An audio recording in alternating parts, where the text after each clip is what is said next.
The death of legendary soul singer Barry White. White died Friday at the age of 58 at a Los Angeles hospital. Please, it's going down. His name is Daryl. Oh. And Daryl is suing his stepmom, Glodine, with the nails. Yo, that's Daryl. What you might not know about the tragic murder of Barry White is that it didn't happen in a moment. It happened over years. A slow, quiet unraveling. He was sick, yes, but behind the scenes, there were whispers of control, isolation, and betrayal. Well, all this giving of the money lasted until 2015. And now Daryl's saying Glodine hasn't given him a dime. A wife who inherited everything, a girlfriend who claimed promises, children who were pushed out, silenced, and later left broke. And he's also claiming that Glodine is using Barry's money to support her lavish lifestyle. Barry collapsed backstage, vanished from the public eye, and died surrounded by rumors and locked doors. Some say it was natural causes. Others say it was something colder, a slow kind of killing, the kind that wears a smile. Here I am, baby, practice what you preach. In the early 2000s, something strange happened. Barry White, the deep-voiced singer loved by millions, suddenly disappeared from the spotlight.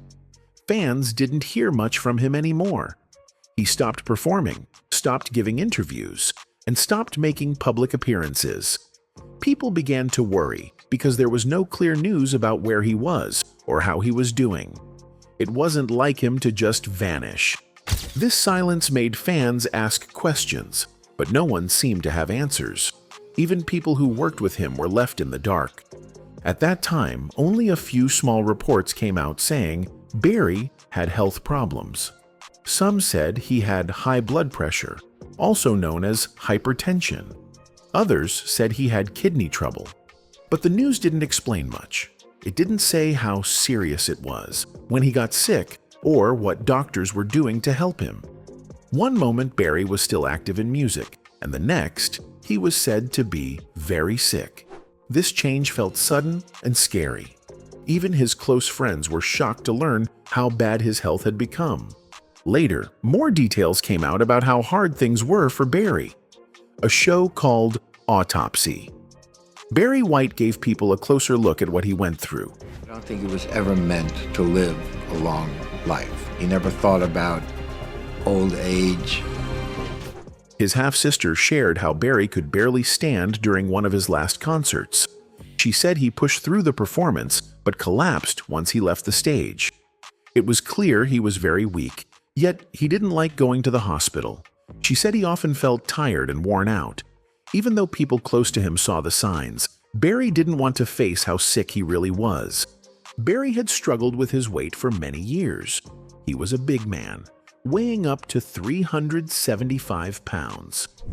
According to records, Barry White was almost 6 foot 4 inches and weighed 364 pounds when he died.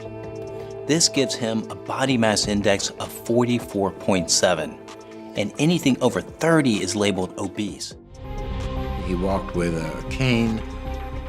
When nobody was around, he walked with a walker. In 1995, he was taken to the hospital because of high blood pressure. Then, in 1999, he had to cancel 7 concerts on a tour with Earth, Wind, and Fire. Back then, they said he was just tired. But looking back now, that was probably a sign his health was getting worse. Even then, people didn't know the full story. When Barry was finally taken to the hospital again, in 2002, the details were unclear. No one gave a clear answer about what happened or what doctors were doing. Fans and the media had no idea how serious things really were. Barry didn't speak to the public about it. He never gave interviews or statements to explain. His silence made things more confusing. People began to wonder if there was something being kept secret. He wasn't able to stand up. He was trying. He was struggling, but he was trying, and God bless him for that. In September 2002, it was confirmed that Barry had kidney failure.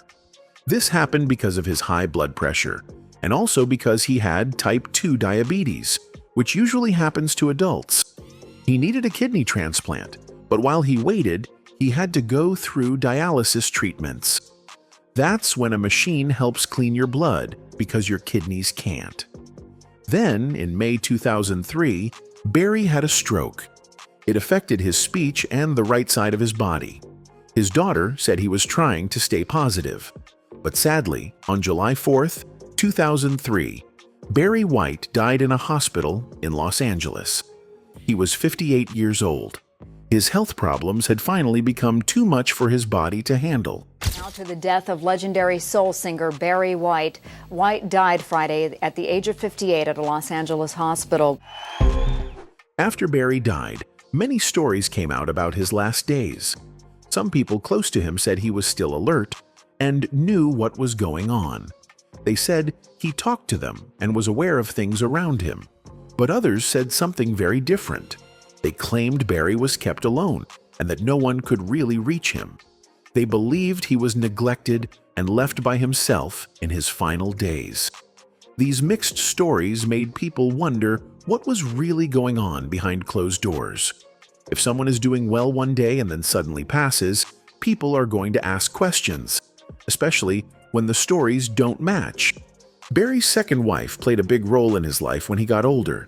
She helped with his work, handled some money matters, and made decisions for him. Some people say she took over too much. Rumors say she may have kept him away from other family members and friends. It's like she built a wall around him. Some believe she didn't allow everyone to visit him or talk to him. People also say she made decisions about his health and money that may not have been in his best interest. These choices might have helped her more than they helped Barry. That's why some family members feel they were pushed aside, even when they just wanted to help. There was also talk that Barry had a girlfriend during his marriage to Glodian. Glodine was so Beyonce before Beyonce that Glodine had her own, she was a background singer for Barry, but she got so hot, you know, just for being Barry's main girl, that she had her own background dancers. It was fabulous. It was Barry White and what do you call it, the Love Unlimited Orchestra? Yeah. This relationship made things even more messy. People close to him say this girlfriend may have caused confusion around Barry's life, especially near the end. Some believe she tried to step in and be in charge, even though he was still married. This led to arguments and tension between the people around Barry. Some think she may have tried to control what happened to him in his final moments. Others feel she added to the confusion by giving her own version of events that didn't match what others were saying. Barry had children with different women, and not all of them were treated equally. Some of his kids say they weren't allowed to see him or help take care of him. They feel they were left out on purpose. This caused a lot of hurt feelings and fighting after Barry died. Family members began to argue over who should get what from Barry's estate. Some believed certain people were cut off or ignored when it came to making big decisions. Others say they were left out simply because someone else close to Barry didn't like them or saw them as a threat. These fights became so serious that they ended up in court. So the backstory is when Barry died back in 2003, and he died suddenly, his money went to his second wife, Glodine. Barry's business team and managers also had a role in all this. These were the people who helped him book shows, manage his music, and handle his money. But some people say that even when Barry got sick, these business people still pushed him to work. They think some of these people wanted to keep Barry active so they could keep making money off him. Some also believe these business partners may have helped hide how sick Barry really was, so the public wouldn't worry. They say it's possible these people cared more about money than Barry's health. Lastly, there are questions about the doctors and nurses who looked after Barry. Some insiders believe he didn't get the proper care he needed. They wonder if the medical team waited too long to treat him or didn't do everything they could. There are even whispers that some people involved in his care had other interests and didn't act quickly enough. Maybe they were influenced by those around Barry. When someone famous gets sick and the people responsible don't do their job right, it leads to even more suspicion. After his death, some of his children and women he had relationships with started fighting over his money. They argued in court and even sued each other. Barry had around $20 million when he died, according to Celebrity Net Worth. But his will had not been updated for years, and this caused a lot of problems for the family. Barry passed away at 58 years old. I said earlier, during his last concerts, people noticed that he was no longer full of energy. He often looked tired and weak on stage. He had to perform sitting down. It infuriated the crowds. They wanted Barry playing the piano and moving around. His manager, Ned Shankman, explained that Barry had to perform sitting down because he was too sick to stand. Unfortunately, some fans got angry. They wanted him to play the piano and move around like he used to. His biographer, Mark Elliott, said Barry once did a show where he sat in the middle of the stage and wouldn't turn. Half the audience only saw his back, and they booed him. It was a sad moment for someone who had given so much joy to the world. First show I've seen in 30 years, mate, a shocker. You spend like $180 and you look at his back, disrespectful. Barry's son tried to explain what was really going on. He said his dad was sick but still trying to perform for the fans. Barry had a health problem called edema. This means his legs and ankles were swollen with too much fluid, which made it very hard for him to walk or even stand. But Barry kept trying to give people what they came for, and his son was proud of him for that. After Barry died, one of his sons, Darrell White, had a serious problem. He said he was almost homeless and broke. He said he had been getting money from the estate, but the payments stopped in 2015. Darrell blamed Glodin White, Barry's wife. She had promised to take care of him and send him money every month. At first, she did, but over time, the money became less and less, and finally, it stopped completely. Darrell was confused and upset. He never even saw his father's will, and he felt something was wrong. So in 2017, he decided to take Glodin to court. Glodin allegedly promised Darrell to give him a fair share of the money, and he agreed not to challenge the court system. Darrell told the court that Glodin had broken her promise. Oh, please, it's going down. His name is Darrell. Oh. And Darrell is suing his stepmom, Glodin, with the nails. Yeah, that's Darrell. He said she was spending money from the estate on herself while he was struggling to survive. He believed she used his trust to keep him quiet, sending him small amounts of money now and then. But that stopped, and Darrell said he had no choice but to sue. He wanted to see the estate's financial records and find out how much money was left. He believed he deserved a fair share as Barry's son. He also wanted the court to make Glodin pay for damages and help with his lawyer's fees. Well, all this giving of the money lasted until 2015. And now Darrell's saying Glodin hasn't given him a dime. But Darrell was not the only one who had complaints. Denise White, Barry's oldest daughter, also sued Glodin. Denise was born in 1962, but she didn't know Barry was her father until years later. By the time she found out, Barry's will had already been written, and she wasn't included. When she told Glodin she wanted her share, Glodin told her not to worry and said she would be treated like the other children. For about 10 years, Denise received some money from the estate. It wasn't regular, and the amounts changed all the time. In total, she got around $350,000. But then, the payments stopped. Just like Darrell, Denise was left with nothing and no answers. This made her angry and confused. She believed she had been treated unfairly. Barry and Glodin had not been living together for many years before he died, but they were still married. Because of this, Glodin inherited everything. Barry's partner at the time, Catherine Denton, was left out. She said Barry had promised her that she would always have money to live on. He also told her she could live in their house in Los Angeles. Catherine believed Barry would take care of her and their baby, Brianna, who was born just 4 weeks before Barry died. Catherine also took Glodin to court. She wanted a share of Barry's money, especially since he had told her she would be fine. But things took a turn when the court asked for a DNA test for baby Brianna. The test showed that Barry was not her father. That changed everything. Even though Glodin let Catherine stay in the house, she didn't give her much else. Catherine had to live with less than she expected, even though she had trusted Barry's promises. All these fights happened because Barry never updated his will.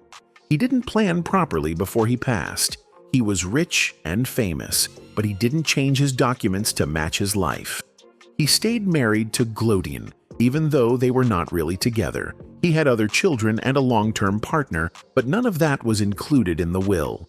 This caused a lot of confusion, pain, and court cases. The children also said Glodian was not managing the estate properly. They believed she was spending too much on herself and not enough on the family. Some even said she was showing favoritism. That means she gave more help to some people and ignored others. The court documents said there was a lot of financial confusion and mistakes. And he's also claiming that Glodine is using Barry's money to support her lavish lifestyle. It wasn't just Barry's children who had problems with Glodian.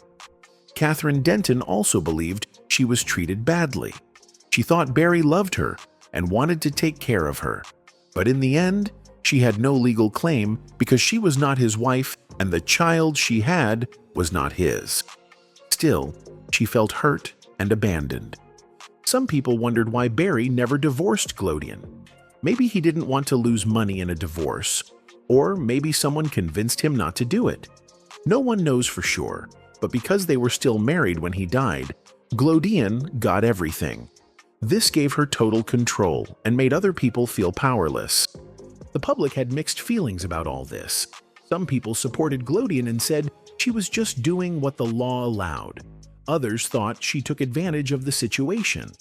They believed she used her position as Barry's wife to keep all the money for herself and leave everyone else behind. Looking at his music career, Barry White had a lot of big hits. He became very famous for his deep voice and smooth style. But even with all his success, there was one big dream he never got to fulfill. Barry always wanted to work with Marvin Gaye.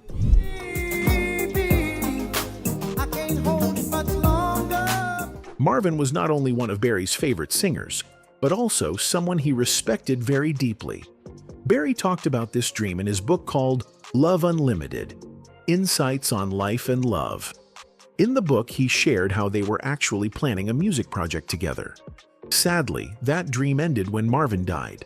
They never got the chance to work on music together, and that hurt Barry a lot. Barry said losing Marvin Gaye broke his heart. He didn't just lose a friend, he lost someone he admired. He wrote that Marvin was at a point in his life where he wanted to grow even more as an artist. Marvin was excited about trying new things with his music, and Barry was ready to help him. In fact, just a few days before Marvin died, he had asked Barry to help with his new album. He wanted Barry to be the producer, but Barry told him that he didn't need a producer because Marvin had his own special sound. Barry said Marvin could create something no one else could.